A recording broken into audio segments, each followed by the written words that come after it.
मुंबईत आज पडणाऱ्या मुसळधार पावसानं जणू संपूर्ण शहरच थांबून गेलं होतं. पण नेहाकडे थांबण्याचा कोणताही पर्याय नव्हता. तिच्या जुन्या दुचाकीचा आवाज पावसाच्या गडगडाटात हरवून गेला होता आणि थंडीनं तिचं संपूर्ण अंग थरथरत होतं. हेल्मेटच्या काचेवर सतत पडणाऱ्या पावसाच्या थेंबांमधून ती कसाबसा रस्ता पाहत होती. तिच्या मनात फक्त एकच विचार सुरू होता, आजची ही शेवटची ऑर्डर आहे. पिझ्झाचा डबा तिच्या पाठीवरील पिशवीत सुरक्षित ठेवलेला होता. पण तिचं स्वतःचं आयुष्य मात्र प्रत्येक क्षणी विस्कटत चाललं होतं. जशी ती वरळीतील त्या उंच इमारतींजवळ पोहोचली तसं तिला स्वतःचं दारिद्र्य आणखी तीव्रपणे जाणवलं. तिथले रुंद रस्ते, सभोवतालचं ऐश्वर्य आणि श्रीमंतीची झळाळी तिच्या फाटलेल्या पावसाळी अंगारक्याशी अजिबात जुळत नव्हती. सुरक्षा रक्षकानं तिच्याकडे अशा नजरेनं पाहिलं जणू ती त्या चकाकत्या जगाचा भागच नव्हती. नेहानं चेहऱ्यावर आलेले भिजलेले केस बाजूला सारले आणि थरथरणाऱ्या हातांनी दूरध्वनी काढून पुन्हा एकदा मनोरा आणि सदनिकेचा क्रमांक तपासला. लिफ्टमधल्या आरशात स्वतःकडे पाहिल्यावर तिची खरी अवस्था स्पष्ट दिसत होती. इतकी वर्ष ती ज्या वास्तवाकडे दुर्लक्ष करत आली होती ते आज तिच्यासमोर उभं होतं. तिच्या डोळ्यातला थकवा स्पष्ट दिसत होता आणि चेहऱ्यावर उपासमार व संघर्षाच्या खोल खुणा उमटल्या होत्या. कधी काळी ही स्नेहा महागड्या साड्या आणि सोन्याच्या दागिन्यांची सवय असलेली होती, पण आज ती फक्त पिझ्झा पोहोचवणारी एक साधी कर्मचारी बनून राहिली होती. लिफ्ट जशी वर जात होती तसं कोणतंही कारण नसताना तिच्या हृदयाची धडधड वाढत होती. जणू काहीतरी अनपेक्षित घडणार असल्याची चाहूल तिच्या मनाला आधीच लागली होती. त्या आलिशान घराचं दार सागवानाच्या लाकडाचं बनलेलं होतं आणि त्यावर केलेली सोनसळी नक्षी त्याच्या वैभवाची साक्ष देत होती. नेहानं खोल श्वास घेतला. दाराची घंटी वाजवली. पिझ्झाची पिशवी नीट केली आणि स्वतःला सावरायचा प्रयत्न केला. नेहमीप्रमाणे एखादा नोकर दार उघडेल, पैसे देईल आणि आपण निघून जाऊ असंच तिला वाटलं होतं. पण दार उघडताच तिच्या पायाखालची जमीनच सरकली. समोर सौरभ देशमुख उभा होता. तोच सौरभ ज्याला 5 वर्षांपूर्वी एका काळोख्या रात्री ती कायमची सोडून निघून गेली होती. त्यानं अंगावर महागडा रेशमी झगा घातला होता. त्याच्या डोळ्यात तीच जुनी चमक होती, पण आता त्यात पूर्वीपेक्षा अधिक कठोरपणा आणि गारवा भरला होता. तो आधीपेक्षा कितीतरी अधिक यशस्वी आणि प्रभावशाली दिसत होता. तर नेहा त्याच्यासमोर पावसात भिजलेली असहाय्य कर्मचारी म्हणून उभी होती. दोघांमध्ये असं शांत वातावरण पसरलं की बाहेर कोसळणाऱ्या मुसळधार पावसापेक्षाही ते अधिक जड वाटत होतं. सौरभची नजर नेहाच्या चेहऱ्यावर खेळली होती आणि त्याच्या चेहऱ्यावरचं आश्चर्य हळूहळू तिरस्कारात बदलत होतं. कदाचित त्यानं कधी स्वप्नातही विचार केला नसेल की त्याची माझी पत्नी एक दिवस त्याच्या दारात पिझ्झा घेऊन उभी राहील. नेहाला त्या क्षणी तिथून पळून जावंसं वाटलं किंवा जागेवरच कोसळावंसं वाटलं, पण तिचा स्वाभिमान तिला तसं करू देत नव्हता. तिनं थरथरणाऱ्या हातांनी पिझ्झाचा डबा पुढे केला, पण तिचा आवाज घशातच अडकला. मोठ्या प्रयत्नानं स्वतःला सावरत ती म्हणाली, हा तुमचा पिझ्झा. सौरभनं पिझ्झा घेण्याऐवजी तिच्याकडे वरपासून खालपर्यंत पाहिलं. जणू तिची गरिबी पाहून त्याला समाधान मिळत होतं. त्याच्या आलिशान घराची झळाळी नेहाच्या डोळ्यांना टोचत होती आणि तिला तिच्या छोट्याशा अंधाऱ्या खोलीची आठवण करून देत होती. त्या क्षणी काळ जणू थांबून गेला होता आणि दोघांच्या मनात जुन्या आठवणींचं वादळ पुन्हा उठलं होतं. सौरभनं थंड हसू चेहऱ्यावर आणलं. खिशातून नोटांचा बंडल काढला आणि काही नोटा तिच्यासमोर अशा फेकल्या जणू त्यांना काहीच किंमत नव्हती. त्या नोटा थेट जमिनीवर पडल्या, अगदी तिच्या चिखलानं माखलेल्या फाटलेल्या चपलांजवळ. तो उपहासानं म्हणाला, उरलेले पैसे बक्षीस म्हणून ठेव. नेहा, त्याच्या प्रत्येक शब्दात विष भरलं होतं आणि ते तिच्या मनाला आतपर्यंत जखम करून गेलं. त्या क्षणी तिला जाणवलं की सौरभ तिला कधीच विसरला नव्हता. त्यानं फक्त आपला मनातला तिरस्कार जिवंत ठेवला होता. नेहा त्या नोटा उचलण्यासाठी खाली वाकली नाही. तिनं डोळ्यात आलेले अश्रू आवरले आणि पूर्ण धैर्यानं सौरभच्या डोळ्यात डोळे घालून पाहिलं. तिला जाणवत होतं की ही भेट केवळ योगायोग नव्हती, तर जुन्या हिशोबाची वेळ आता आली होती. स्वतःला सावरत ती शांतपणे म्हणाली, माझं नाव आता फक्त नेहा आहे आणि मला तुमच्या दयेची अजिबात गरज नाही. तिचं उत्तर ऐकताच सौरभच्या डोळ्यात क्षणभर राग चमकून गेला, पण त्यानं लगेच स्वतःवर ताबा मिळवला. आतून मंद स्वरात संगीत ऐकू येत होतं. ते नेहाच्या शांत आणि वेदनांनी भरलेल्या आयुष्याची जणू चेष्टाच करत होतं. तिला आठवलं, कधी काळी याच घरात दोघं बसून भविष्यातली स्वप्न रंगवत असत. त्यावेळी सौरभकडे काहीच नव्हतं, फक्त तिचं प्रेम होतं. आज त्याच्याकडे सर्व काही होतं, पण प्रेमाच्या जागी अहंकार आणि तिरस्कारानं स्थान घेतलं होतं. सौरभनं दारावर हात ठेवत तिला आत येण्याची खूण केली. ते निमंत्रणापेक्षा आदेश अधिक वाटत होतं. तो शांतपणे म्हणाला, आत ये. बाहेर खूप थंडी आहे आणि मला वाटतं आपल्या अपूर्ण राहिलेल्या आयुष्याबद्दल बोलायची वेळ आली आहे. नेहाला माहीत होतं या घरात पुन्हा पाऊल ठेवणं तिच्यासाठी अजिबात सोपं होतं. तिच्या भावना अजूनही पूर्णपणे सावरल्या नव्हत्या, पण तिचा स्वाभिमान तिला मागे हटू देत नव्हता. आज तिला स्वतःची निरापराधी बाजू मांडायचीच होती. ती हळूहळू त्या थंड संगमरवरी फरशीवरून चालू लागली. तिच्या चिखलानं माखलेल्या पावलांचे ठसे मागे उमटत राहिले. दिवाणखान्याच्या मध्यभागी पोहोचल्यावर तिनं आजूबाजूला नजर फिरवली. प्रत्येक वस्तू इतकी महागडी आणि देखणी होती की ती क्षणभर स्तब्ध झाली.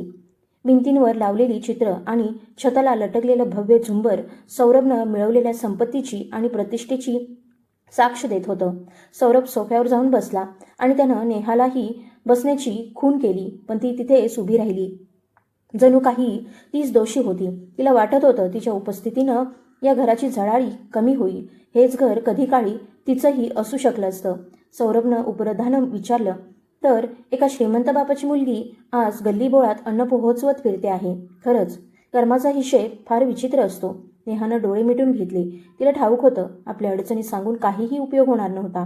सौरभला तिच्या वडिलांचं दिवाळं निघालं होतं आणि त्यानंतर त्यांचं निधन झालं होतं हे माहीत आहे की नाही याची तिलाही कल्पना नव्हती. तिनं आपल्या मुठी घट्ट आवळल्या, कारण तिची भीती त्याला अजिबात दिसू नये अशी तिची इच्छा होती.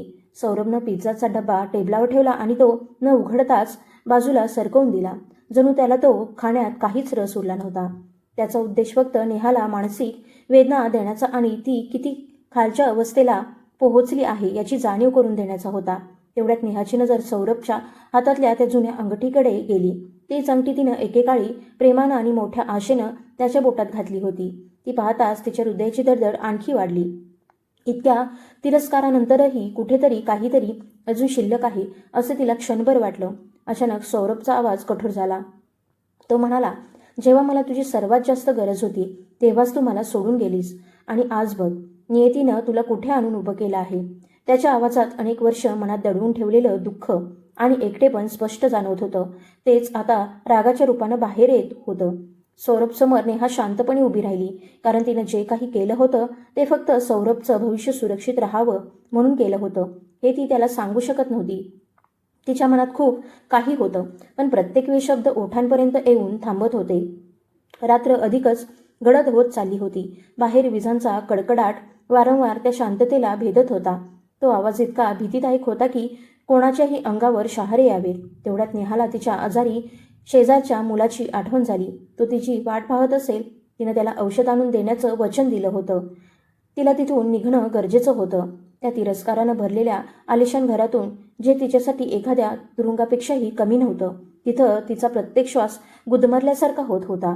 तिनं काहीही न बोलता दाराकडे पावलं टाकली.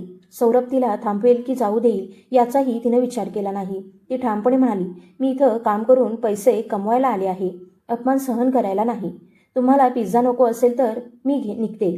तिचं बोलणं ऐकता सौरभ जागेवरून उठला आणि भराभर चालत तिच्यासमोर येऊन उभा राहिला. त्यानं तिचा मार्ग अडवला. त्याच्या डोळ्यात एक हट्टीपणा आणि वेडसर निर्धार स्पष्ट दिसत होता. तो तिला इतक्या सहज जाऊ देणार नव्हता, कारण 5 वर्षांची प्रतीक्षा इतक्या लवकर संपणारी नव्हती. आता दोघांमध्ये इतकंच अंतर उरलं होतं की एकमेकांचे श्वासही जाणवत होते. नेहानं त्याच्या डोळ्यात पाहिलं तेव्हा तिला तो जुना सौरभ दिसला, जो कधी काळी तिच्या एका हास्यासाठी संपूर्ण जगाशी भिडायला तयार असायचा.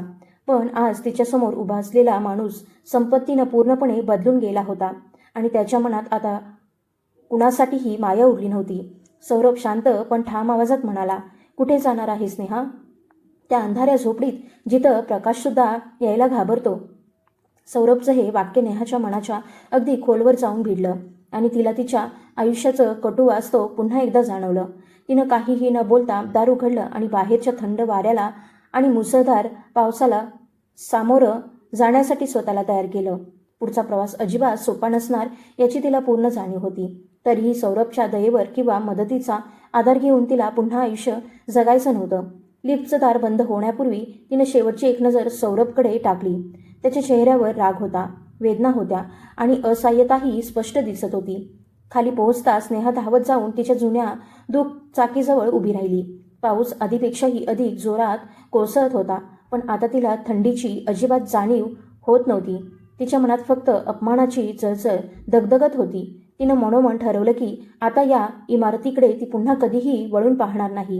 कितीही उपासमार सहन करावी लागली किंवा कितीही संकट आली तरी ती इथं पुन्हा येणार नव्हती. पण नियतीनं तिच्यासाठी काहीतरी वेगळंच ठरवलं होतं, कारण ही तर एका मोठ्या घडामोडीची फक्त सुरुवात होती. मुंबईच्या पावसानं भिजलेल्या रस्त्यांनी तिचे गाल ओलावणारे अश्रू जणू आपल्या कुशीत लपून घेतले होते. पावसाचे थेंब तिच्या चेहऱ्यावर पडत होते, पण तिच्या मनात मात्र 5 वर्षांपूर्वीची एक प्रसन्न सकाळ पुन्हा जिवंत झाली होती. त्या काळातली नेहा आजसारखी नव्हती. ती आनंदी, निश्चिंत आणि सुखी आयुष्य जगणारी मुलगी होती. तिच्याकडे जगातलं प्रत्येक सुख आणि प्रत्येक आनंद होता. तिचं घर नेहमी फुलांच्या सुगंधानं आणि मधुर संगीताच्या स्वरांनी भरलेलं असायचं. दुःख नावाची गोष्ट तिच्या आयुष्यात नव्हतीच. त्या सुवर्ण भूतकाळात आणि आजच्या वेदनांनी भरलेल्या वर्तमानात इतका मोठा फरक होता की कधीकधी ही दोन्ही आयुष्य आपलीच आहेत यावर तिचाच विश्वास बसत नव्हता. सौरभशी तिची पहिली भेट महाविद्यालयातल्या एका छोट्याशा कार्यक्रमात झाली होती. त्याचा साधेपणा आणि मनमिळावू स्वभाव पाहून नेहाचं मन त्याच्याकडे ओढलं गेलं होतं. सौरभ एका मध्यमवर्गीय कुटुंबातून आलेला होता. त्याची स्वप्न खूप मोठी होती, पण त्याचा खिसा कायम रिकामाच असायचा. तरीही त्याचा स्वाभिमान आणि प्रामाणिकपणा सगळ्यांपेक्षा वेगळा होता. नेहाचे वडील मोठे उद्योगपती होते आणि या नात्याला त्यांचा ठाम विरोध होता. त्यांचं मत होतं की गरिबी एक दिवस प्रेमालाही संपवून टाकते.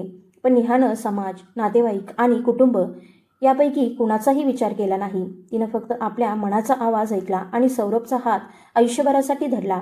दोघांनी एका छोट्याशा मंदिरात अतिशय साध्या पद्धतीनं विवाह केला. त्या विवाहाचे साक्षीदार फक्त त्यांचं प्रेम आणि देव होते. नेहानं महागडे कपडे, दागिने आणि ऐश्वर्यानं भरलेलं आयुष्य मागे सोडलं, जेणेकरून ती सौरभसोबत एका छोट्याशा भाड्याच्या खोलीत नव्या संसाराची सुरुवात करू शकेल. सुरुवातीचे दिवस खूप कठीण होते. प्रत्येक रुपयाचा हिशेब ठेवावा लागत होता, पण त्यांचं प्रेम प्रत्येक अडचण हलकी करून टाकत होतं. रात्री दोघं अनेकदा गच्चीवर बसून आकाशातले तारे पाहायचे आणि आपल्या उज्ज्वल भविष्यातली स्वप्न रंगवायचे. सौरभ रात्रंदिवस कष्ट करत होता, कारण एक दिवस नेहाला जगातलं प्रत्येक सुख द्यायचं हेच त्याचं ध्येय होतं. नेहा प्रत्येक पावलावर त्याची सर्वात मोठी ताकद बनून त्याच्या सोबत उभी राहिली. तिनं घरातली प्रत्येक छोटी मोठी कामं आनंदानं शिकून घेतली. यापैकी अनेक कामं तिनं यापूर्वी कधीच केली नव्हती, कारण सौरभच्या चेहऱ्यावरचं एक हसूच तिच्यासाठी संपूर्ण जग होतं. पण त्यांच्या आनंदाला लवकरच कुणाची तरी वाईट नजर लागणार होती. नियती त्यांच्या आयुष्यासाठी एक मोठा डाव आखत होती. अचानक नेहाच्या वडिलांचा व्यवसाय मोठ्या अडचणीत सापडला. बाजारात त्यांची प्रतिष्ठा धोक्यात आली. प्रचंड आर्थिक तोट्यानं ते पूर्णपणे खचून गेले आणि कर्जाच्या ओझ्याखाली दबत गेले. दुसरीकडे सौरभची आई सुमित्राताई, ज्या सुरुवातीपासूनच या विवाहाच्या विरोधात होत्या, त्यांनी हाच योग्य क्षण असल्याचं ठरवलं. त्यांनी नेहाला स्पष्ट इशारा दिला की जर तिनं कायमचा सौरभच्या आयुष्यातून दूर जाण्याचा निर्णय घेतला नाही तर त्या सौरभला खोट्या गुन्ह्यात अडकवतील. सुमित्राताईंना वाटत होतं की नेहामुळे त्यांचा मुलगा कधीच मोठा माणूस बनू शकणार नाही. नेहासमोर एका बाजूला तिच्या वडिलांची प्रतिष्ठा होती, तर दुसऱ्या बाजूला तिच्या पतीचं भविष्य आणि त्यांचं स्वातंत्र्य होतं. तिला सांगण्यात आलं की जर तिनं सौरभचा कायमचा त्याग केला तर तिच्या वडिलांचं संपूर्ण कर्ज माफ केलं जाईल आणि सौरभही खोट्या गुन्ह्यातून वाचेल. नेहा आतून पूर्णपणे कोसळली होती. सौरभपासून दूर जाण्याचा विचारसुद्धा तिच्या मनाला असह्य वेदना देत होता. पण तिच्यासाठी सौरभची सुरक्षितता सर्वात महत्त्वाची होती. म्हणूनच तिनं स्वतःच्या चेहऱ्यावर खोटेपणाचा मुखवटा चढवला, जेणेकरून सौरभला असं वाटावं की ती त्याला फक्त पैशांसाठी सोडून जात आहे. त्या रात्री जेव्हा नेहा सौरभला भेटली तेव्हा तिनं डोळ्यातले अश्रू कसेबसे आवरले आणि चेहऱ्यावर मुद्दाम कठोरपणा आणला. ती सौरभला म्हणाली की आता या गरिबीचा तिला कंटाळा आला आहे आणि तिला ऐश्वर्याने भरलेलं आयुष्य हवं आहे, जे तो तिला कधीच देऊ शकणार नाही. त्या क्षणी सौरभच्या डोळ्यात उमटलेलं दुःख आणि तुटलेल्या विश्वासाची वेदना नेहाला आतून पूर्णपणे मोडून टाकत होती. पण तिच्याकडे दुसरा कोणताही मार्ग नव्हता. तिनं मागे वळूनही पाहिलं नाही. ज्या घरात तिनं आपल्या प्रेमानं संसार उभा केला होता ते घर कायमचं सोडून ती अंधारात हरवून गेली. सौरभला मात्र असंच वाटलं की नेहानं त्याला फक्त त्याच्याकडे पैसा नसल्यामुळे सोडलं. हाच तिरस्कार नंतर त्याच्या यशामागची सर्वात मोठी प्रेरणा बनला. त्याला याची अजिबात कल्पना नव्हती की नेहानं स्वतःचं संपूर्ण आयुष्य फक्त त्याचं भविष्य उज्ज्वल व्हावं म्हणून अर्पण केलं होतं. घर सोडल्यानंतर काहीच दिवसात नेहाच्या वडिलांचं निधन झालं आणि ती पूर्णपणे एकटी पडली. त्यानंतर तिनं स्वतःशीच शपथ घेतली की ती पुन्हा कधीच सौरभसमोर जाणार नाही. आणि आपल्या अनोळखी आयुष्यात स्वतःच्या निर्णयाची शिक्षा आयुष्यभर भोगत राहील.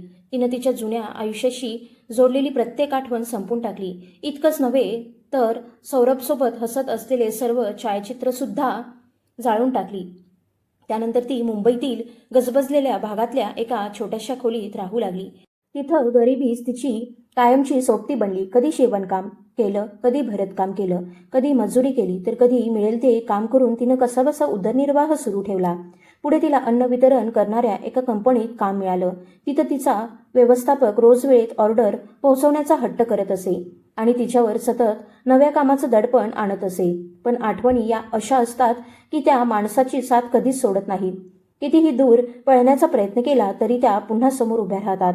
जेव्हा तिला समजलं की सौरभ आता मोठा उद्योगपती झाला आहे, तेव्हा तिच्या मनात एकाच वेळी आनंदही दाटून आला आणि एक खोल पोकळीही निर्माण झाली. तिच्या त्यागाचं मोल मिळालं, त्याचं समाधान तिला होतं, पण त्या बदल्यात तिनं स्वतःचं संपूर्ण आयुष्य गमावलं होतं.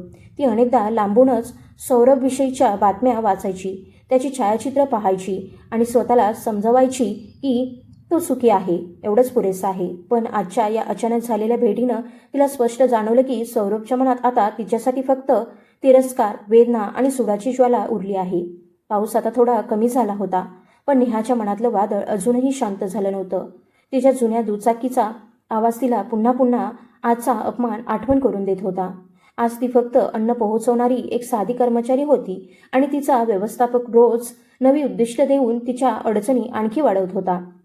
तिनं भिजलेल्या हातांनी चेहरा पुसला आणि स्वतःला समजावण्याचा प्रयत्न केला की सौरभ आता तिच्यासाठी काहीच नाही. पण तिच्या मनाचा एक छोटासा कोपरा अजूनही त्या जुन्या आठवणींच्या राखेत हरवून गेला होता, जिथं कधी काळी प्रेमाची उब होती, आयुष्यभर साथ देण्याची स्वप्न होती आणि एकमेकांसोबत जगण्या मरण्याची वचनं खरी वाटत होती.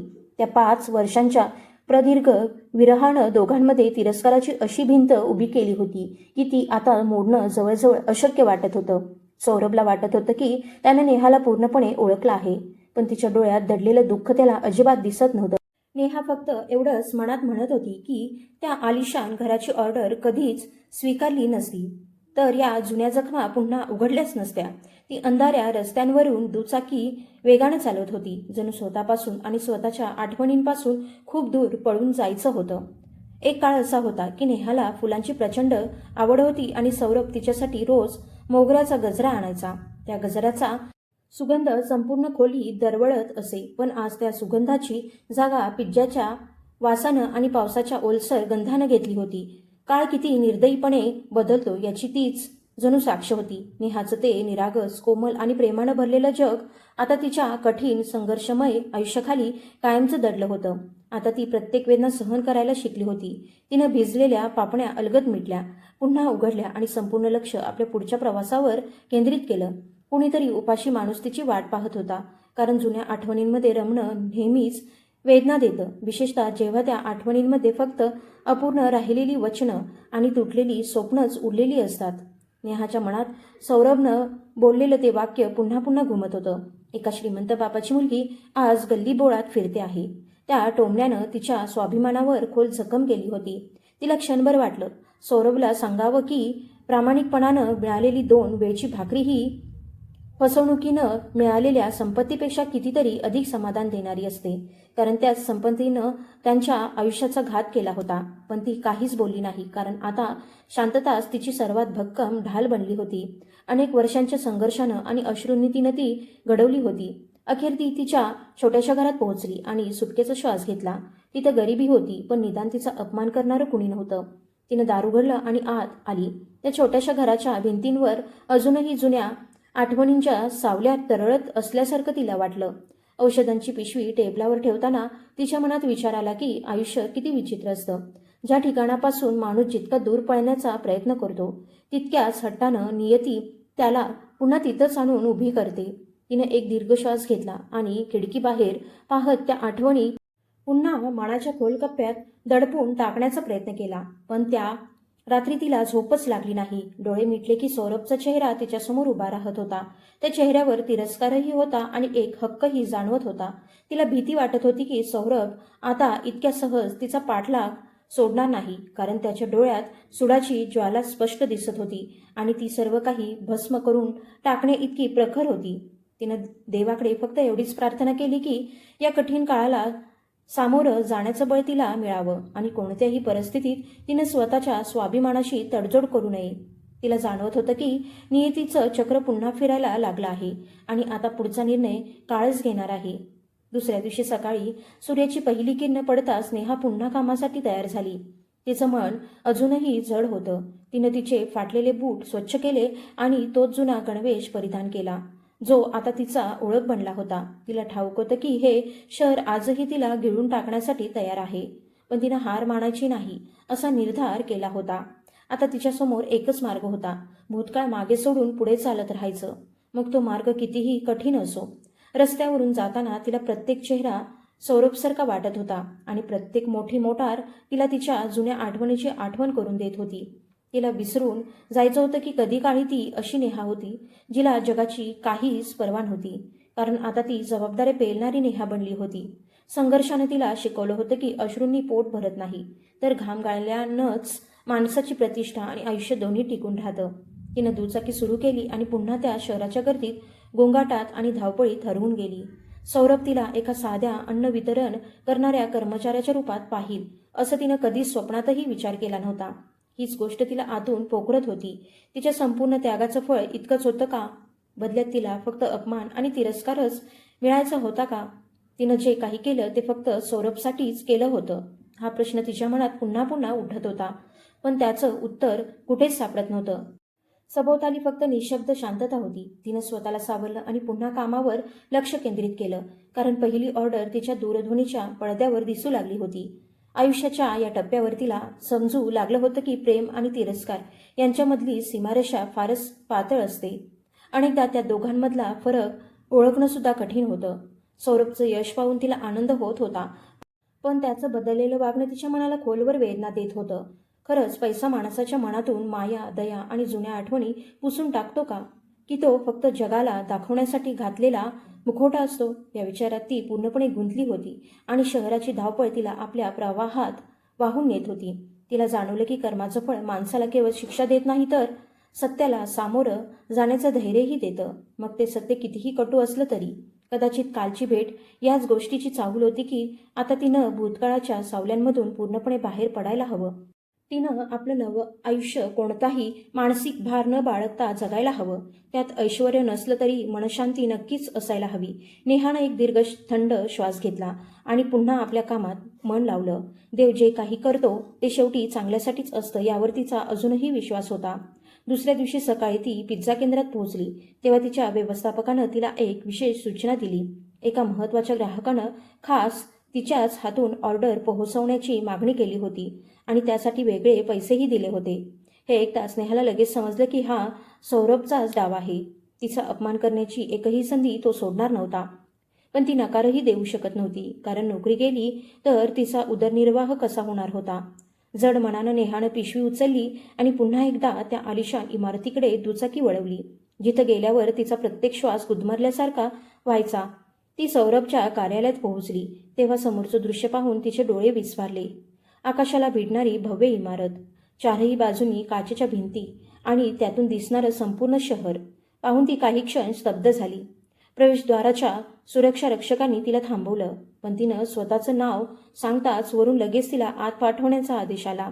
लिफ्ट जितक्या वेगानं वर जात होती त्याहून अधिक वेगानं तिच्या हृदयाची धडधड वाढत होती. धूळ, घाम आणि पावसानं माखलेल्या तिच्या कपड्यांकडे पाहून तिला स्वतःची लाज वाटू लागली. जणू ती अशा जगात आली होती जिथं तिच्यासारख्या साध्या माणसांना स्थानच नव्हतं. सौरभ आपल्या प्रशस्त दालनात बसला होता. त्याच्यासोबत त्याचे व्यावसायिक भागीदार आणि परदेशी गुंतवणूकदार उपस्थित होते. नेहा आत येताच संपूर्ण दालनात शांतता पसरली आणि सगळ्यांच्या नजरा तिच्यावर खेळल्या. सौरभनं हलकसं हसत तिच्याकडे पाहिलं आणि उपस्थितांना म्हणाला, ही आमची सर्वात विश्वासू अन्न वितरण करणारी कर्मचारी आहे. ही नेहमी वेळेवर पोहोचवते. त्याच्या आवाजातला उपरोध स्पष्ट जाणवत होता. नेहानं लाजेनं मान खाली घातली, कारण सौरभ हे सगळं फक्त तिचा अपमान करण्यासाठी करत आहे हे तिला स्पष्ट समजलं होतं. सौरभनं टेबलावरील कागदपत्र बाजूला केली आणि पिझ्झा तिथंच ठेवण्याची खूण केली. दालनात बसलेले काही जण तिच्याबद्दल कुजबुजत होते आणि तिच्या गरिबीची खिल्ली उडवत होते. त्यांचे शब्द तिच्या कानावर स्पष्ट पडत होते. सौरभ कठोर आवाजात म्हणाला, तुझे पैसे तुला मिळतीलच, पण आज इथंच थांब आणि खरी यशस्वी माणसं कशी जगतात तेही पाहून घे. त्यानंतर त्यानं तिला दालनाच्या एका कोपऱ्यात उभं राहायला सांगितलं.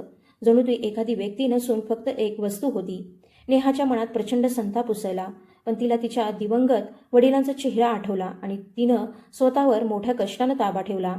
त्या दालनात कोट्यवधी रुपयांचे व्यवहार निश्चित होत होते आणि नेहा शांतपणे ते सगळं पाहत उभी होती. तिला आठवलं, कधी काळी सौरभ एका छोट्याशा नोकरीसाठी दारोदार भटकत होता आणि आज तो इतरांच्या भविष्याचे निर्णय घेत होता. पण आता त्याचं मन दगडासारखं कठोर झालं होतं. त्याच्या डोळ्यात दयेचा एक थेंबसुद्धा उरला नव्हता, फक्त थंडपणा होता. नेहाला वाटलं, अमाप संपत्तीनं तिच्याकडून तो जुना सौरभ कायमचा हिरावून घेतला, ज्याच्यावर तिनं मनापासून प्रेम केलं होतं. दुपारचं कडक ऊन काचेच्या भिंतींतून आत येत होतं, पण थंडगार वातानुकूलित हवा तिला आराम देण्याऐवजी अधिक बोचत होती. सौरभ एका मागोमाग आपल्या मालमत्ता, उद्योग आणि यशाबद्दल सांगत होता. जणू तो केवळ माहिती देत नव्हता, तर स्वतःच्या विजयाची घोषणा करत होता. त्यानं अभिमानानं सांगितलं की ज्यांनी कधी त्याचा अपमान केला त्या प्रत्येकाला त्यानं मागे टाकलं. नेहाला चांगलं समजत होतं की त्याचं प्रत्येक वाक्य थेट तिच्यावरच प्रहार करत होतं, कारण सौरभच्या नजरेत सर्वात मोठी दोषी तीच होती. तरीही ती शांत राहिली, कारण सत्य सांगण्याची ही ना योग्य वेळ होती ना योग्य जागा, आणि कोणत्याही परिस्थितीत हार मानणाऱ्यांपैकी ती नव्हती. सौरभ तिच्या अगदी जवळ येत मंद आवाजात म्हणाला, काय वाटलं होतं तुला नेहा? मला सोडून तू सुखात राहशील आणि मी उद्ध्वस्त होईन? त्याच्या आवाजात तिरस्कारही होता आणि स्वतःच्या विजयाचा अहंकारही. तोच अहंकार नेहाला आतून हादरवून टाकत होता. त्यानं तिच्या हातातून हेल्मेट हिसकावून घेतलं आणि टेबलावर जोरात आपटलं. मग ठाम आवाजात म्हणाला, आजपासून दररोज दुपारचं जेवण तूच इथं घेऊन यायचं. तुझ्या कंपनीसोबत माझा नवा करार झाला आहे. हे ऐकताच नेहाला जणू कुणीतरी तिच्या गळ्यात अदृश्य फास आवळला आहे असं वाटलं. त्यातून सुटणं आता जवळजवळ अशक्य होतं. तिनं विरोध करण्याचा प्रयत्न केला, पण सौरभनं तिच्यासमोर एक धनादेश ठेवला. तो तिच्या अन्न वितरण केंद्राच्या नावावर होता. तो म्हणाला, तुमचं संपूर्ण वितरण केंद्र विकत घेण्याचा मी निर्णय घेतला आहे, म्हणजे आता तू माझी कर्मचारी आहेस. हे बोलून तो मोठ्यानं हसू लागला. त्याचं ते हसू नेहाच्या कानात वितळलेल्या काचेप्रमाणे बोचत होतं. तिला स्वतःच्या असहाय्यतेची तीव्र जाणीव होत होती. ती आता त्या डावातली एक साधी प्यादी बनली होती, जो सौरभनं खूप आधीपासून आखून ठेवला होता. तिला स्पष्ट जाणवलं की आता तिच्या प्रत्येक हालचालीवर सौरभची नजर असणार आहे. त्यानं आपल्या सहाय्यिकेला बोलावलं आणि सांगितलं, नेहासाठी विशेष प्रवेशपत्र तयार करा, जेणेकरून तिला इथं कधीही कोणी अडवणार नाही. ते प्रवेशपत्र ही काही सुविधा नव्हती, तर तिला पुन्हा पुन्हा सौरभसमोर उभं करणारी एक अदृश्य साखळी होती. नेहानं ते प्रवेशपत्र हातात घेतलं. तेव्हा ते तिला एखाद्या जड ओझ्यासारखं वाटलं. तिनं काचेच्या भिंतीतून खाली पाहिलं. रस्त्यावरची माणसं मुंग्यांसारखी धावताना दिसत होती आणि त्या क्षणी तिलाही स्वतःची अवस्था अगदी तशीच असल्याची जाणीव झाली. आता नेहाला पूर्ण खात्री झाली होती की सौरभ तिला आतून पूर्णपणे खचवल्याशिवाय तिचा पाठलाग सोडणार नव्हता. सगळे पाहुणे निघून गेल्यावर दालनातली शांतता आणखी भयान वाटू लागली. सौरभ खुर्चीत मागे सरकून बसला आणि एखादा शिकारी आपल्या सावजाकडे पाहतो तसा तिच्याकडे पाहू लागला. तो कटू आवाजात म्हणाला, तुझा हा निरागसपणा आणि ही असहाय्यता हा तुझा आणखी एखादा नवा डाव तर नाही ना? नेहानं डोळ्यात दाटलेले अश्रू आवरले, मान वर केली आणि सरळ त्याच्या डोळ्यात पाहिलं. ती मरण पत्करेल, पण सौरभसमोर कधीच हात पसरवणार नव्हती. काहीही झालं तरी नाही. ती शांत पण ठाम आवाजात म्हणाली, पैसा माणसाचा खरा चेहराच बदलून टाकतो आणि सौरभ, आज तू त्याचं सर्वात मोठं उदाहरण बनला आहेस. तिचं उत्तर ऐकताच सौरभ संतापाने उठला आणि त्यानं टेबलावर इतक्या जोरात हात आपटला की संपूर्ण दालनात त्याचा आवाज घुमला. आतापर्यंत शांत राहिलेली नेहा इतक्या ठामपणे उत्तर देईल याची त्याला अजिबात अपेक्षा नव्हती. तो तिच्या अगदी जवळ आला आणि आपल्या नजरेनं तिला घाबरवण्याचा प्रयत्न करू लागला, पण नेहा त्या भीतीच्या खूप पुढे निघून गेली होती. आयुष्याने तिला याहूनही भयंकर प्रसंग दाखवले होते. संपूर्ण दालनातलं वातावरण इतकं तणावपूर्ण झालं होतं की जणू हवेतच विजेचा प्रवाह पसरला होता. नेहाला जाणवलं की सौरभच्या तिरस्कारामागे कुठेतरी ते जुनं प्रेम अजूनही दडलेलं आहे, पण आता त्याचं रूपांतर द्वेषात झालं आहे. तो जितका तिला वेदना द्यायचा प्रयत्न करत होता, तितका स्वतःही आतून तुटत असल्याचं तिच्या लक्षात येत होतं. शेवटी सौरभनं तिला निघून जाण्याची खूण केली, पण त्याचे शब्द तिच्या कानात अजूनही घुमत होते. ती बाहेर पडली तेव्हा तिला वाटलं जणू एखाद्या अंधाऱ्या बोगद्यातून बाहेर आली आहे, जिथं प्रकाशाचं अस्तित्वच नव्हतं. पुढचे अनेक दिवस हाच क्रम सुरू राहिला. नेहा रोज मानसिक छळ सहन करत होती. कधी सौरभ तिला तासनतास बाहेर बसवून ठेवायचा, तर कधी तिनं आणलेलं अन्न सगळ्यांसमोर कचरापेटीत टाकून द्यायचा. तरीही ती शांतपणे सगळं सहन करत राहिली, कारण तिच्या आजारी शेजाऱ्याच्या उपचारांसाठी तिला पैशांची नितांत गरज होती. तिची ही शांतता सौरभला आणखी अस्वस्थ करत होती, कारण त्याला तिचं मन पूर्णपणे खचलेलं पाहायचं होतं. पण प्रत्येक दिवसागणिक नेहा अधिकच खंबीर होत होती. एक दिवस सौरभ तिला आपल्या आई सुमित्राताई यांच्या मोठ्या छायाचित्रासमोर घेऊन गेला. छायाचित्राकडे पाहत तो म्हणाला, आठवतंय ना, यांचंच म्हणणं होतं की तू कधीच माझ्या लायकीची होऊ शकत नाहीस. हे ऐकताच नेहाच्या छातीत वेदनेची तीव्र लहर उठली, कारण त्यांचं आयुष्य उद्ध्वस्त करणारा सगळा डाव याच स्त्रीनं रचला होता हे तिला माहीत होतं. तिला त्या क्षणी सगळं खरं सांगावंसं वाटलं, पण तिनं स्वतःला आवरलं. सौरभ अजून सत्य स्वीकारण्याच्या अवस्थेत नाही याची तिला जाणीव होती. त्यानंतर सौरभनं आपल्या हातातलं महागडं घड्याळ दाखवत अभिमानानं म्हटलं, या घड्याळाची किंमत तुझ्या 10 वर्षांच्या कमाईपेक्षाही जास्त आहे. नेहा हलकसं हसली आणि शांतपणे म्हणाली, वेळेची किंमत घड्याळामुळे ठरत नाही, ती त्या माणसांमुळे ठरते ज्यांच्यासोबत आपण वेळ घालवतो. तिचं हे वाक्य ऐकताच सौरभचा संताप पुन्हा तीव्र झाला. त्यानं हातातलं घड्याळ भिंतीवर इतके जोरात फेकलं की त्याच्या काचेचे तुकडे संपूर्ण दालनात विखरले, अगदी त्यांच्या नात्यांसारखे. नेहानं एक शब्दही न बोलता त्या तुकड्यांकडे पाहिलं आणि शांतपणे तिथून बाहेर पडली. प्रत्येक संध्याकाळी तिचा थकवा आणि मानसिक ताण अधिकच वाढत होता. त्याच्या खुणा तिच्या चेहऱ्यावर स्पष्ट दिसत होत्या. तिला स्वतःच्या गरिबीची कधीच लाज वाटली नव्हती, पण सौरभचं वागणं तिला आतून पोखरत होतं. ती अनेकदा विचार करायची, कधीतरी सौरभला तिच्या त्यागामागचं खरं कारण समजेल का? पण पुढच्या क्षणी ती स्वतःला समजावून सांगायची की कदाचित नियतीनं त्यांच्या दोघांसाठी हेच ठरवलं आहे. दोघांनीही आपापल्या वेदनांत आयुष्यभर जळत राहायचं. तिनं दुचाकी सुरू केली आणि पुन्हा त्या अरुंद गल्ल्यांकडे निघाली, जिथं तिचं छोटंसं घर होतं. संपूर्ण रस्ताभर सौरभचे शब्द तिच्या मनात घुमत राहिले. आता तो फक्त नफा आणि तोटा एवढीच भाषा समजत होता. नात्यांची, भावनांची आणि प्रेमाची त्याच्यासाठी काहीच किंमत उरली नव्हती. नेहाला सर्वात जास्त वेदना याच गोष्टीची होत होती की ज्या माणसाला वाचवण्यासाठी तिनं स्वतःचं सर्वस्व गमावलं, तोच माणूस आज स्वतःलाच हरवून बसला होता. त्याच्या संपत्तीनं त्याला मोठा महाल दिला होता, पण त्या महालात आनंदाचा मागमूसही नव्हता. या गर्दीनं भरलेल्या शहरात सुद्धा नेहाला स्वतःला सौरभपेक्षा अधिक श्रीमंत असल्यासारखं वाटत होतं. दुसऱ्या दिवशी दुपारी ती पुन्हा कार्यालयात पोहोचली तेव्हा तिनं पाहिलं की सौरभ एका जुन्या कागदपत्राकडे अत्यंत लक्ष देऊन पाहत बसला आहे. त्याच्या चेहऱ्यावर एक विलक्षण संभ्रम दिसत होता, जो नेहानं यापूर्वी कधीच पाहिला नव्हता.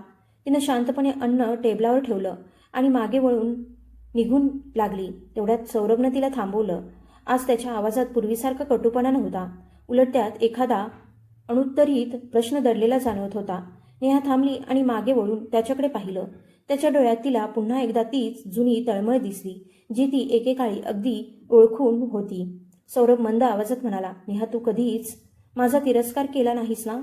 इतकं सगळं घडल्यानंतरही तू इतकी शांत कशी राहू शकतेस? नेहानं खिडकीबाहेर मुक्तपणे उडणाऱ्या एका पक्षाकडे पाहिलं आणि अतिशय शांत स्वरात म्हणाली, तिरस्कार कमकुवत माणसं करतात सौरभ. मी आयुष्यात इतकं काही गमावलं आहे की आता फक्त मनशांतीनं जगायला शिकले आहे. तिचं उत्तर ऐकून सौरभकडे कोणतंच उत्तर उरलं नाही. तो फक्त तिला निघून जाताना पाहत राहिला. त्या क्षणी दोघांमध्ये उभी असलेल्या तिरस्काराच्या भिंतीत पहिल्यांदाच एक बारीकशी भेग पडल्यासारखी वाटली. शहर नेहमीप्रमाणे वेगानं धावत होतं, पण त्या दोघांचं आयुष्य मात्र अशा वळणावर येऊन थांबलं होतं जिथून पुढे जाणं अजिबात सोपं नव्हतं. सौरभची अफाट संपत्ती आणि नेहाची गरिबी यांच्यामध्ये आता एका नव्या न बोललेल्या संघर्षाची सुरुवात झाली होती. ही लढाई व्यवसायाची नव्हती तर मनांची होती. सौरभला हळूहळू जाणवू लागलं की तो नेहाला जितकं झुकवण्याचा प्रयत्न करतो, तितकीच ती अधिक खंबीरपणे त्याच्यासमोर उभी राहते. तो आपल्या आलिशान खुर्चीत बसला आणि पुन्हा त्या जुन्या आठवणींमध्ये हरवून गेला, ज्या आजही त्याला शांत झोपू देत नव्हत्या. त्याच्या मनात भीती निर्माण झाली की कदाचित हाच तिरस्कार एक दिवस त्याच्या आयुष्यातला सर्वात मोठा पराभव ठरेल. दुसरीकडे रात्रीच्या शांततेत नेहा आपल्या अंथरुणावर पडली होती. तिच्या डोळ्यांसमोर पुन्हा एकदा सौरभनं भिंतीवर आपटलेलं तुटलेलं घड्याळ उभं राहिलं. तिला वाटलं त्या काचेचे तुकडे म्हणजे तिची स्वप्न होती. एकदा तुटलेली ती स्वप्न पुन्हा कधी जुळू शकली नव्हती. तिनं डोळे मिटले आणि देवाकडे एवढीच प्रार्थना केली की कोणतीही परिस्थिती आली तरी सत्याच्या मार्गावर ठाम राहण्याचं बळ तिला मिळावं. पुढचाही दिवस तिच्यासाठी कठीण परीक्षेसारखाच असणार आहे याची तिला जाणीव होती. पण यावेळी तिचं मन आधीपेक्षा थोडं अधिक शांत होतं. त्या अंधाऱ्या खोलीत सुद्धा तिला स्वतःच्या प्रामाणिकपणाचा प्रकाश स्पष्ट दिसत होता. दुसरीकडे सौरभच्या मनातली अस्वस्थता वाढतच चालली होती. नेहा इतका अपमान सहन करूनही इतकी शांत कशी राहते हे त्याला काही केल्या समजत नव्हतं. अखेर त्यानं स्वतःची आलिशान मोटार बाहेर काढली आणि गुपचूप नेहाचा पाठलाग करण्याचा निर्णय घेतला. तिच्याबद्दलचं संपूर्ण सत्य त्याला जाणून घ्यायचं होतं. रात्रीच्या निर्मनुष्य रस्त्यांवर त्याची महागडी मोटार एखाद्या शिकाऱ्यासारखी नेहाच्या जुन्या दुचाकीच्या मागून सावकाश पुढे सरकत होती. ती केवळ उत्सुकता नव्हती तर अनेक वर्षांपासून त्याच्या मनात दगदगत असलेल्या सुडाच्या भावनेचंच एक नवं रूप होतं.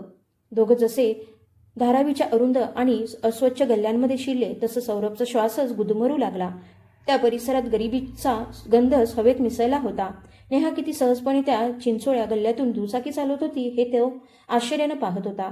मागे जगमगणारं शहर दूर राहिलं होतं आणि समोर फक्त मोडगळी चाललेली घरं, तुटकी छपरं आणि ताडपदरीनं झाकलेल्या छोट्या झोपड्या दिसत होत्या. कधी काळी ऐश्वर्यात वाढलेली नेहा आज अशा ठिकाणी राहते यावर सौरभचा विश्वासच बसत नव्हता. नेहानं एका मोडकळीस आलेल्या घरासमोर दुचाकी थांबवली. तिनं आपल्या पिशवीतून औषधं आणि वाटेत विकत घेतलेली काही अन्नाची पाकिटं बाहेर काढली. सौरभ थोड्या अंतरावर मोटारीत बसून हे सगळं शांतपणे पाहत होता. दिवसभराचा थकवा असूनही तिच्या चेहऱ्यावर विलक्षण साधेपणा आणि मनशांती दिसत होती. तिनं भिजलेली साडी सावरली आणि लोखंडाच्या अरुंद जिन्यावरून वर असलेल्या छोट्याशा खोलीत गेली.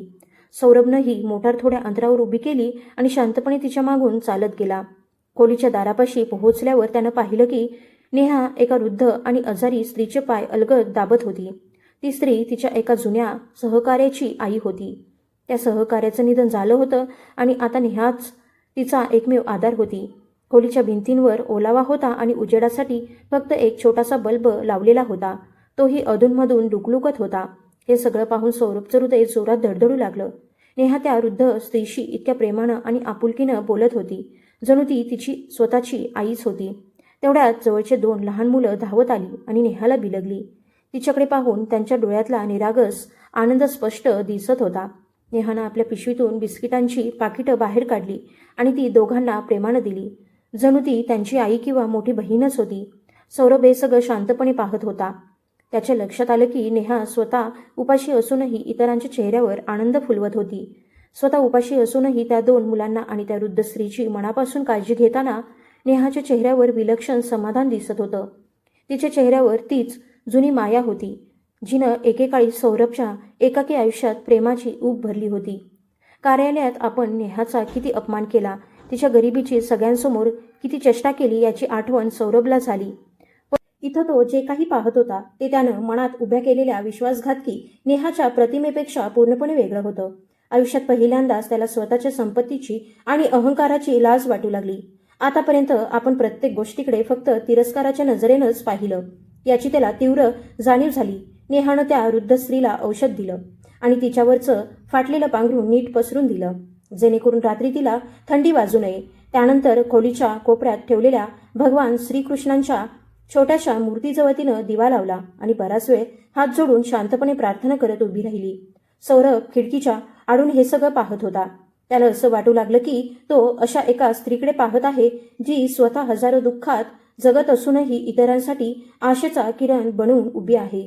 त्याच्या मनात उभी राहिलेली तिरस्काराची भक्कम भिंत आता हळूहळू तडकू लागली होती. खोलीच्या एका कोपऱ्यात एक छोटासा टेबल होता. त्यावर नेहाच्या वडिलांचं धुळीनं झाकलेलं छायाचित्र ठेवलं होतं आणि त्यात समोर काही कोमजलेली फुलं पडली होती. सौरभनं पाहिलं. नेहानं ते छायाचित्र अलगद स्वच्छ केलं आणि डोळे मिटून काही क्षण शांत उभी राहिली जणू ती आपल्या वडिलांची क्षमा मागत होती. त्या क्षणी सौरभला जाणवलं की त्या रात्रीमागे नक्कीच एखादी मोठी आणि वेदनादायक मजबुरी दडलेली असणार. त्याचं मन अपराधीपणानं भरून आलं आणि अनेक वर्षानंतर त्याच्या डोळ्यातही अश्रू दाटले. तेवढ्यात खेळताना एक छोटा मुलगा पडला आणि मोठ्याने रडू लागला. नेहा क्षणाचाही विलंब न करता त्याच्याजवळ गेली. त्याला प्रेमानं उचलून घेतलं आणि अलगद शांत करू लागली. तिच्या स्पर्शात इतकी माया होती की ते एखाद्या जादूपेक्षा कमी वाटत नव्हतं. हे दृश्य पाहून सौरभ आतून पूर्णपणे हादरला. आता त्याला हळूहळू समजू लागलं की नेहानं स्वतःच्या सर्व आनंदाचा त्याग करून ही कठीण वाट कदाचित इतरांसाठी निवडली होती किंवा ती काही अटळ परिस्थितीमुळे हे आयुष्य जगत होती. इतक्या मोठ्या मनाची स्त्री केवळ पैशांसाठी कुणाचा विश्वासघात करेल यावर त्याचा आता अजिबात विश्वास उरला नव्हता. त्याच्या मनात जुन्या आठवणी आणि आज स्वतःच्या डोळ्यांनी पाहिलेलं सत्य यांच्यात प्रचंड संघर्ष सुरू झाला होता. रात्र आणखी गडद झाली होती. गल्ल्यांमध्ये पूर्ण शांतता पसरली होती. फक्त दूरवर कुठेतरी कुत्र्यांच्या भुंकण्याचे आवाज येत होते. सौरभला वाटलं नेहानं आपल्याला पाहण्यापूर्वी इथून निघून गेलेलंच बरं. तो जड पावलांनी परत आपल्या महागड्या मोटारीकडे आला, पण त्याचं मन अजूनही त्या छोट्याशा ओलसर खोलीतच अडकलं होतं. मोटारीतल्या मऊ आसनांवर बसूनही त्याला काट्यांवर बसल्यासारखं वाटत होतं. संपूर्ण प्रवासभर त्याच्या डोळ्यांसमोर नेहाचा तो शांत, निस्वार्थ आणि प्रेमळ चेहरा फिरत राहिला, जिनं एकदाही तक्रार न करता प्रत्येक वेदना स्वीकारली होती. त्याला आठवलं सगळ्यांसमोर त्यानं तिच्या हातातून पैसे खाली पाडले होते आणि तिला ते उचलायला भाग पाडलं होतं. आता त्याच कृतीची जळजळ त्याच्या मनाला असह्य होत होती. त्याला वाटू लागलं की कदाचित स्वतःपेक्षा लहान माणूस या जगात दुसरा कोणीच नाही. त्याची अब्जावधींची संपत्ती आणि मिळवलेलं सगळं यश आता त्याला एखाद्या जड ओझ्यासारखं वाटू लागलं होतं. दुसऱ्या दिवशी सकाळी सूर्यप्रकाश त्याच्या आलिशान शयनकक्षात पसरला तेव्हा मागच्या रात्रीचं सगळं त्याला एखाद्या अपूर्ण स्वप्नासारखं वाटलं. तरीही त्यानं क्षणाचाही विलंब न करता आपल्या सहाय्यकाला दूरध्वनी केला आणि स्पष्ट शब्दात सांगितलं, नेहाच्या मागच्या 5 वर्षांचा संपूर्ण तपशील शोधून काढा. एकही गोष्ट सुटता कामा नये. त्या रात्रीनंतर नेहाच्या आयुष्यात नेमकं काय घडलं आणि ती या अवस्थेपर्यंत कशी पोहोचली हे आता त्याला जाणून घ्यायचं होतं. त्याच्या मनातला कठोर उद्योगपती कुठेतरी हरवून गेला होता. त्याच्या जागी आता एक तुटलेला प्रेमी उभा होता, ज्याला कोणत्याही परिस्थितीत फक्त सत्य जाणून घ्यायचं होतं. त्या दिवशी संपूर्ण दिवस कार्यालयात त्याचं कामात अजिबात लक्ष लागलं नाही. तो वारंवार घड्याळाकडे पाहत होता. नेहा अन्न घेऊन कधी येईल याची तो वाट पाहत होता, पण त्या दिवशी नेहा आलीच नाही. तिच्याऐवजी एक दुसरा तरुण आला. त्यानं सांगितलं की नेहाची तब्येत खूपच बिघडली आहे. हे ऐकता सौरभचं हृदय धडधडू लागलं. त्याला वाटलं आपण केलेल्या मानसिक छळामुळेच कदाचित तिची ही अवस्था झाली असावी. त्यानं कोणालाही काही न सांगता ताबडतोब कार्यालय सोडलं. पुन्हा एकदा तो त्या झोपडपट्टीत पोहोचला. दिवसाच्या उजेडात त्या परिसराची अवस्था आणखी दुःखद दिसत होती. तिथले लोक त्याची महागडी मोटार आणि त्याच्याकडे आश्चर्याने पाहत होते, पण सौरभला त्या क्षणी कोण काय विचार करतंय याची अजिबात पर्वा उरली नव्हती. सौरभला आता फक्त नेहापर्यंत पोहोचायचं होतं. तो सरळ त्या छोट्याशा खोलीत गेला, जिथं नेहा फाटलेल्या चटईवर पडली होती. तीव्र तापामुळे तिचं संपूर्ण शरीर थरथरत होतं. तिचे डोळे मिटलेले होते आणि अर्धबेशुद्ध अवस्थेत ती काहीतरी पुटपुटत होती. सौरभनं तिचे शब्द ऐकताच त्याच्या हृदयाचा ठोकाच चुकला. ती हळू आवाजात म्हणत होती, सौरभ, सौरभ, मला माफ कर. मी हे सगळं तुझ्यासाठीच केलं. हे शब्द ऐकताच सौरभच्या पायाखालची जमीनच सरकल्यासारखी झाली. त्यानं अलगद तिचा हात आपल्या हातात घेतला. तापानं तिचा हात अक्षरशः तापला होता. सौरभच्या डोळ्यातून अश्रू ओघळले आणि तिच्या हातावर पडू लागले. त्या क्षणी त्याला काही सुचत नव्हतं. त्याच्या मनात फक्त एकच विचार होता, कोणत्याही परिस्थितीत नेहाला या दुःखातून बाहेर काढायचं आणि तिला सुरक्षित ठेवायचं. त्याला उमगलं होतं की गेले 5 वर्ष तो एका मोठ्या गैरसमजात जगत होता आणि त्याच गैरसमजाला मनात तिरस्काराचं रूप देत राहिला होता. त्यानं ताबडतोब आपल्या वैयक्तिक डॉक्टरांना दूरध्वनी केला आणि ठाम आवाजात सांगितलं, 1 मिनिटही न दवडता या पत्त्यावर लगेच या. त्यानंतर तो खोलीबाहेर उभा राहिला. समोरची ती अस्वच्छ गल्ली पाहताना तो स्वतःलाच दोष देत होता. आपण किती मोठा अपराध केला आहे याची जाणीव त्याला असह्य होत होती. आसपास अनेक लोक जमले होते, पण सौरभचं कोणाकडेही लक्ष नव्हतं. तो फक्त नेहाला शुद्ध यायची वाट पाहत होता. आयुष्यात पहिल्यांदाच त्याला समजलं की खरी संपत्ती म्हणजे पैसा नव्हे, तर माणसाचा स्वभाव आणि चारित्र्य असतं. आणि नेहानं शेवटच्या क्षणापर्यंत त्याच मूल्याची जपणूक केली होती. थोड्याच वेळात डॉक्टर आले आणि त्यांनी नेहाची तपासणी केली. त्यांनी सांगितलं की अतोनात कष्ट, अपुरा आहार आणि अशक्तपणामुळेच तिची प्रकृती इतकी बिघडली आहे. सौरभनं डॉक्टरांना स्पष्ट सांगितलं, जगातली सर्वोत्तम औषधं वापरा, पण तिच्या उपचारात कोणतीही कमतरता राहता कामा नये. त्यानंतर तो तिथे जमिनीवर बसला. त्याला आपल्या महागड्या गाड्या कपड्यांचीही परवानगी नव्हती. तो फक्त नेहाच्या फिकट पडलेल्या चेहऱ्याकडे पाहत राहिला. त्या क्षणी त्याला वाटलं आपली सगळी संपत्ती, सगळं यश आणि सगळा अहंकार तो तिच्या चरणी ठेवू शकतो. काही वेळानंतर नेहानं हळूहळू डोळे उघडले. समोर सौरभला पाहून तिला क्षणभर वाटलं की हे स्वप्न आहे की मृत्यू जवळ आला आहे. ती अशक्त आवाजात म्हणाली, "तू इथं का आलास? मला माझ्या नशिबावर सोडून दे." सौरभनं तिचे हात अलगद धरले आणि त्याच्या डोळ्यांतून पुन्हा अश्रू वाहू लागले. तो रडत म्हणाला, "नेहा, आता मी तुला कधीच सोडून जाणार नाही. मला आता सगळं खरं समजलं आहे." बाहेर पुन्हा पाऊस सुरू झाला होता, पण यावेळी त्या पावसात भीती नव्हती. या कथेचा नेक्स्ट पार्ट लवकरच तुमच्यापर्यंत पोहोचेल. धन्यवाद.